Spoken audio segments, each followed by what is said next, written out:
नमस्कार दोस्तों, मैं हूं योगेंद्र शर्मा, आपके अपने YouTube channel youth study point पर। आज है 16 जून 2020 और 16 जून 2020 को जितने भी महत्वपूर्ण प्रश्न हमारी प्रतियोगिता परीक्षाओं को प्रभावित कर सकते हैं, हम उन्हीं सभी पर विस्तार से चर्चा करने जा रहे हैं। अपनी चर्चा का विषय राजस्थान जीके के साथ साथ राष्ट्रीय और अंतरराष्ट्रीय समसामयिकी भी होगा और वीडियो के अंत में आपसे एक प्रश्न पूछा जाएगा जिसका उत्तर आपको कमेंट बॉक्स में लिखना होगा। तो सबसे पहले हम चलते हैं हमारे उसी प्रश्न की ओर जो आपको कल पूछा गया था। और कल का अपना प्रश्न था, राजस्थान में नया सवेरा योजना का मुख्य उद्देश्य क्या है। 4 विकल्प दिए गए थे, नशा मुक्ति करना, रोजगार प्रदान करना, स्वास्थ्य बीमा करना या कृषि समस्याओं को कम करना। तो इसका सही उत्तर था नशा मुक्ति कम करना। इसी के तहत 2015 से राजस्थान में डोडा पोस्त की बिक्री को पूर्णतया प्रतिबंधित किया हुआ है। अब हम प्रारंभ करते हैं अपनी आज की विशेष चर्चा को। यदि आपको ये वीडियो अच्छा लगे तो आप इसको लाइक जरूर करें और जिन्होंने सब्सक्राइब नहीं किया है वो सब्सक्राइब भी करें। तो आज का अपना पहला प्रश्न है दोस्तों, राजस्थान में बेरोजगारों के लिए कौन सी योजना चलाई जा रही है। नंबर 1 मुख्यमंत्री युवा संबल योजना, नंबर 2 मुख्यमंत्री रोजगार योजना, नंबर 3 मुख्यमंत्री बेरोजगारी भत्ता योजना या मुख्यमंत्री युवा कल्याण योजना। तो इसका सही उत्तर है नंबर 1 मुख्यमंत्री युवा संबल योजना। इसे फरवरी 2019 में लॉन्च किया गया था। इसका पुराना नाम था अक्षत योजना। योजना शुरू करने की तिथि जुलाई 2019 रखी गई थी और इसे रोजगार विभाग राजस्थान द्वारा लागू किया गया। इसके तहत लड़कों को 3,000 रुपये प्रति माह जबकि लड़कियों को 3,500 रुपये प्रति माह बेरोजगारी भत्ता देना है। इसके अलावा ट्रांसजेंडर को भी इसके तहत 3,500 रुपये दिए जाएंगे।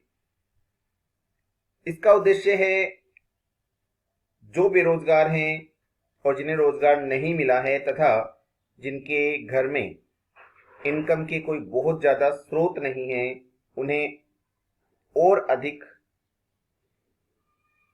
पढ़ाई करने हेतु यह बेरोजगारी भत्ता दिया जाता है। यह अधिकतम 2 साल के लिए दिया जाएगा। इसके लिए राजस्थान का मूल निवासी होना जरूरी है और आयु सीमा 21 से 30 वर्ष के मध्य होनी चाहिए, जबकि महिलाओं के लिए यह 21 से 35 वर्ष के लिए है। SC ST के जो पात्र हैं उन्हें अपनी आयु का प्रमाण पत्र देने हेतु 10वीं की मार्कशीट जमा करानी होती है। इसके लिए ग्रेजुएशन की डिग्री उसके पास होनी चाहिए। इसके बाद है अपना अगला प्रश्न। अगला प्रश्न है, मुख्यमंत्री शुभ लक्ष्मी योजना का संबंध किससे है। नंबर 1 बालिका शिक्षा को बढ़ावा देना, नंबर 2 बालिका जीवन को बचाना, नंबर 3 बालिका सुरक्षा को महत्व देना या नंबर 4 बालिका रोजगार को बढ़ावा देना। तो इसका सही उत्तर है नंबर 2 बालिका जीवन को बचाना।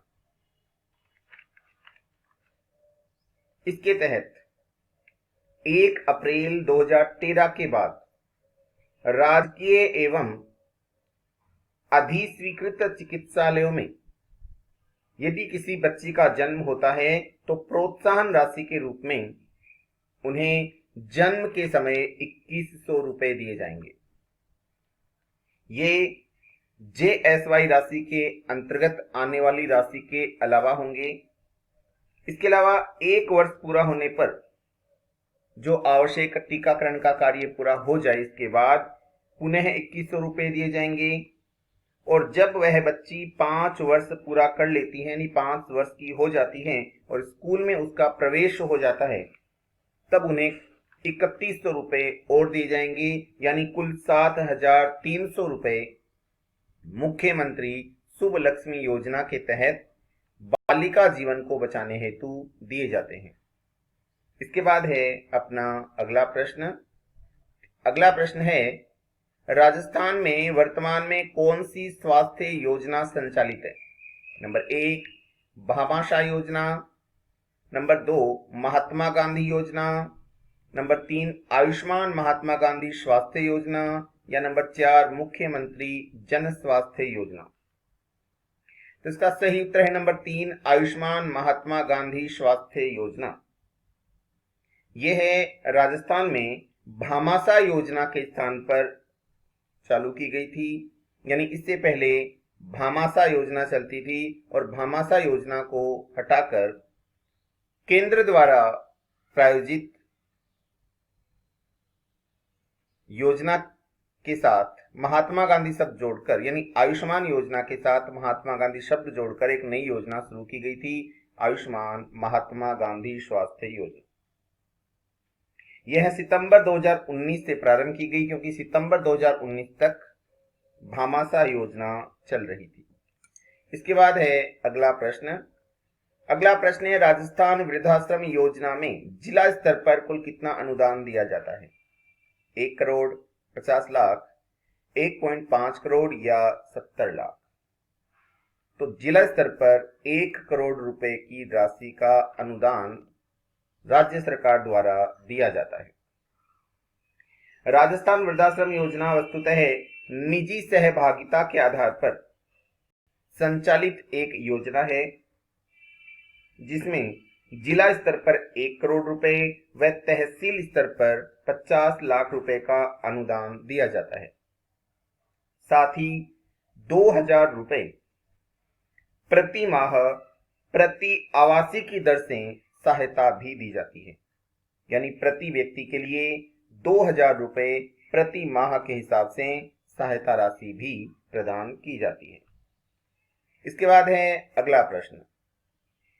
राजस्थान में छात्रों के लिए संचालित स्माइल कार्यक्रम में समर कैंप का मुख्य उद्देश्य क्या रखा गया है?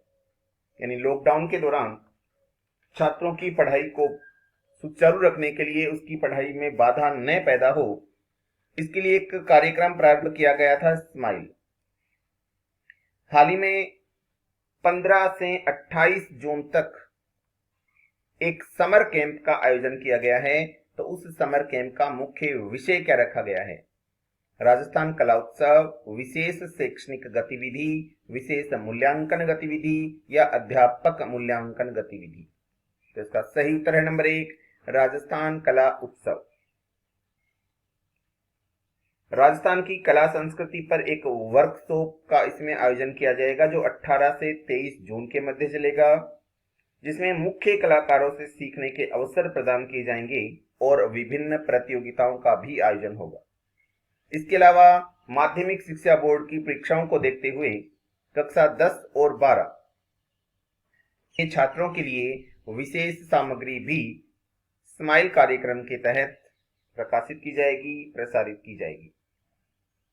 इसके बाद है अपना अगला प्रश्न। अगला प्रश्न है, पाकिस्तानी रेलवे ने 0 पॉइंट रेलवे स्टेशन का नाम बदलकर हाल ही में क्या रखा है? विकल्प हैं मारवी स्टेशन, मानगो स्टेशन, जेम्स स्टेशन या जेस्त्रो स्टेशन। तो इसका सही उत्तर है नंबर 1 मारवी स्टेशन।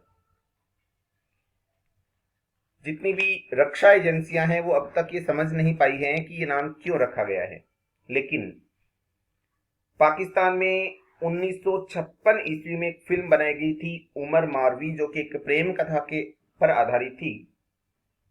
उसी मारवी के नाम पर इस स्टेशन का नाम मारवी रेलवे स्टेशन रखा गया है। इसके बाद है अगला प्रश्न। वैश्विक पवन दिवस मनाया जाता है 14 जून को, 15 जून को, 12 जून को या 13 जून को? तो इसका सही उत्तर है नंबर 2 15 जून को।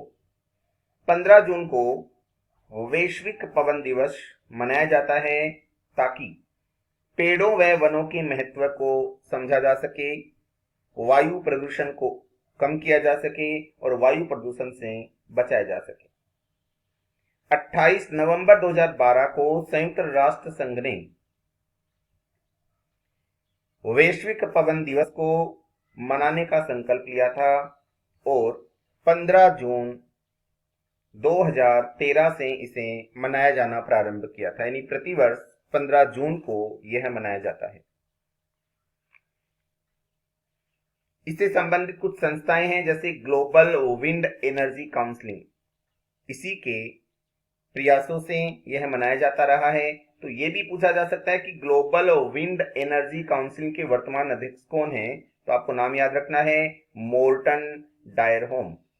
पुनः बोल रहा हूं, मोर्टन डायरहोम अध्यक्ष हैं, जबकि सीईओ हैं बैन बेकवेल और इसका मुख्यालय है बेल्जियम के ब्रुसेल्स में। इसके बाद है अगला प्रश्न। अगला प्रश्न है कैप्टन अर्जुन रोबोट हाल ही में किसके द्वारा लॉन्च किया गया है? इंडियन रेलवेज के द्वारा, डीआरडीओ के द्वारा, सीएसआईआर के द्वारा या एमएचआरडी? तो इसका सही उत्तर है 1 नंबर विकल्प रेलवेज ने। भारतीय रेलवे ने यात्रियों के कोविड-19 से संबंधित लक्षणों को तेजी से जांचने के लिए इसे जारी किया है। यह सेंट्रल रेलवे जोन द्वारा जारी किया गया है, यानी कि बनाया गया है या लॉन्च किया गया है।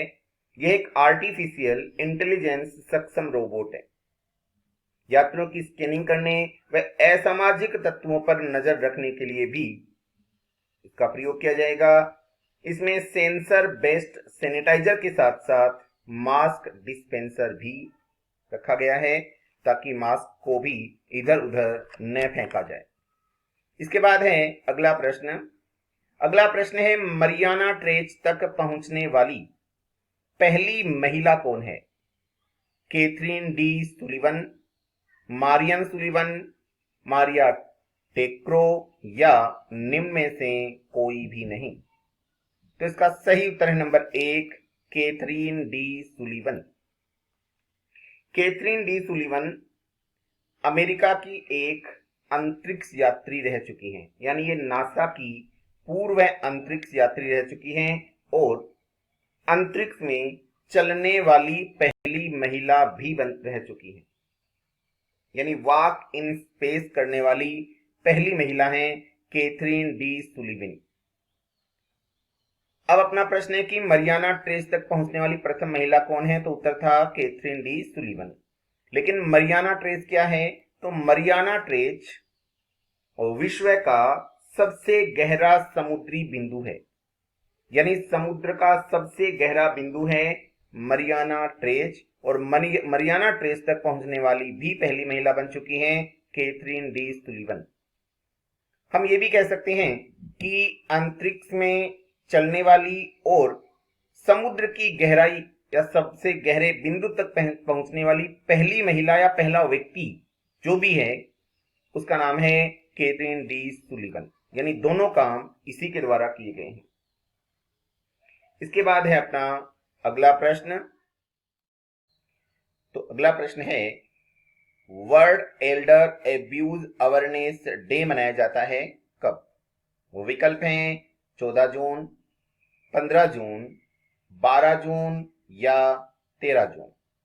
तो इसका सही उत्तर है नंबर 2 विकल्प 15 जून।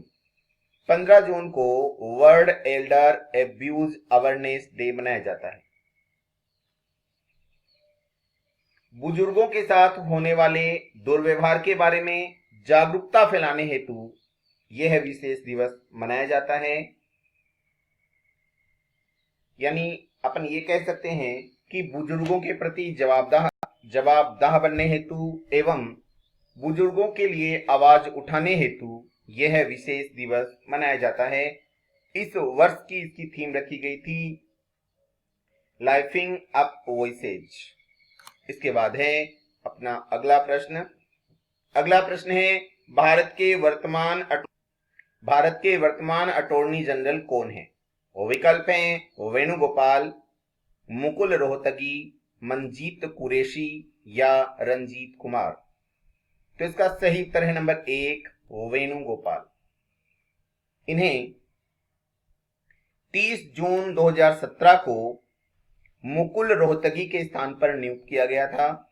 यानी वेणुगोपाल से पहले मुकुल रोहतगी वो अटॉर्नी जनरल थे, यानी कि अपने कह सकते हैं कि भारत सरकार के वकील थे। हाल ही में 30 जून को इनका कार्यकाल समाप्त होने जा रहा है, लेकिन सरकार ने इन्हें 1 वर्ष का सेवा विस्तार दिया है। अतः ये 30 जून 2021 को इस पद से हटेंगे। तब तक के लिए भारत के अटॉर्नी जनरल हैं वेणुगोपाल। इसके बाद है अपना अगला प्रश्न। अगला प्रश्न है आई फ्लोज चेतावनी प्रणाली कहां विकसित की गई है, जो कि बाढ़, आंधी, तूफान आदि के विषय में पहले ही चेतावनी जारी कर देगी। वो विकल्प हैं राजस्थान, उत्तर प्रदेश, महाराष्ट्र या मध्य प्रदेश। तो इसका सही उत्तर है 3 नंबर विकल्प महाराष्ट्र। महाराष्ट्र की राजधानी मुंबई में हाल ही में इस प्रणाली को विकसित किया गया है, लॉन्च किया गया है।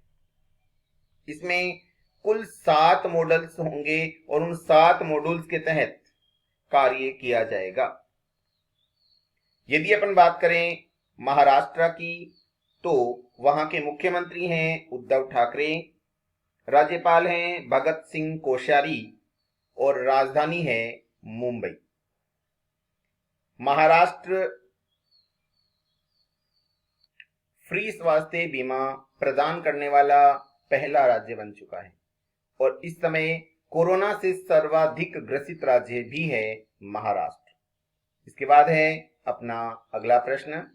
अगला प्रश्न है आरोग्य पोर्टल किस संस्था के द्वारा हाल ही में लॉन्च किया गया है। वो विकल्प हैं इसरो, DRDO, CSIR या MHRD। तो इसका सही उत्तर है 3 नंबर विकल्प CSIR। CSIR यानी वैज्ञानिक औद्योगिक अनुसंधान परिषद, जिसकी स्थापना 1942 ईस्वी में हुई और इसके महानिदेशक शेखर पांडे हैं। अध्यक्ष पदेन प्रधानमंत्री होते हैं। आरोग्य पथ एक सूचना मंच है जिसके माध्यम से विभिन्न प्रकार की कोविड-19 से संबंधित सूचनाएं प्राप्त हो जाएंगी। इसे सर्वोदय इन्फोटेक तथा संस्थागत उपयोगकर्ताओं तथा स्वास्थ्य देखभाल अनिवार्य उपकरणों के निर्माता के साथ साझेदारी में विकसित किया गया है। इसके बाद है अगला प्रश्न। इसरो साइबर स्पेस प्रतियोगिता 2020 को कितने चरणों में विभक्त किया गया है। विकल्प हैं 3 चरण, 4 चरण, 5 चरण या 7 चरण। तो इसका सही उत्तर है कुल 4 चरणों में विभक्त किया गया है।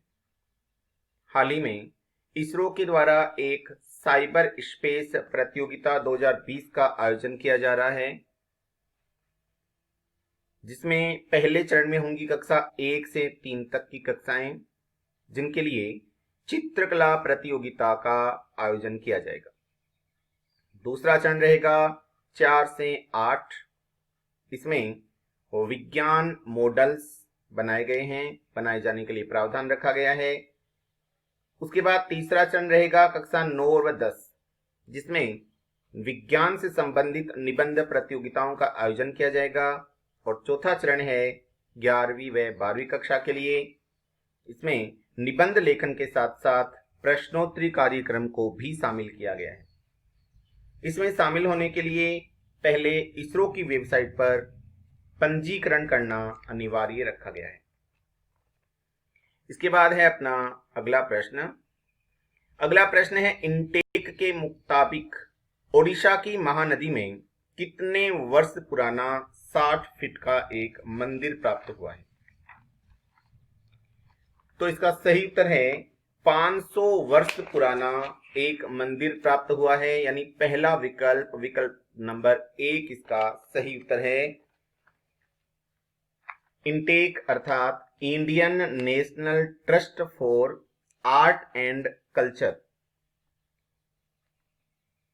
ने हाल ही में एक 500 वर्ष पुराना मंदिर खोजा है, जो कि ओडिशा की महानदी में खोजा है। अब तक इंटेक के द्वारा 65 पुराने मंदिरों का पता लगाया जा चुका है। इंटेक के वर्तमान समन्वयक हैं अनिल धीर, और अनिल धीर के अनुसार ही मंदिरों की खोज का एक कार्यक्रम चलाया जा रहा है, जिसके तहत कुल 65 मंदिरों को अब तक खोजा जा चुका है। इसके बाद है एक और प्रश्न। अगला प्रश्न है, किस देश के द्वारा कोरोना संक्रमित लोगों के इलाज के लिए प्लाज्मा की ऑनलाइन उपलब्धता शुरू की गई है? विकल्प हैं नेपाल, बांग्लादेश, पाकिस्तान या भारत। तो इसका सही उत्तर है 2 नंबर विकल्प, बांग्लादेश।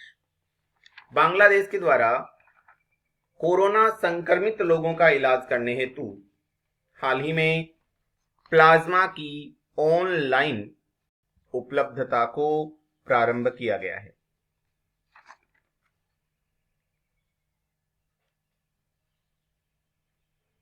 क्योंकि वर्तमान समय में बांग्लादेश में कुल 71,000 से ज्यादा कोविड-19 से ग्रसित लोग हो चुके हैं और 975 लोगों की अब तक मृत्यु हो चुकी है। इसके बाद है आज का अपना विशेष प्रश्न, जिसका उत्तर आपको कमेंट बॉक्स में लिखना है। और आज का प्रश्न है, राजस्थान में संचालित कुसुम योजना का उद्देश्य क्या रखा गया है? सौर ऊर्जा को बढ़ाना, कृषि क्षेत्र को बढ़ावा देना, स्त्री धन को सुरक्षित करना या फूलों की खेती को संरक्षित करना। इसी के साथ आज का अपना ये वार्ता समाप्त होती है। तब तक के लिए जय हिंद, जय भारत।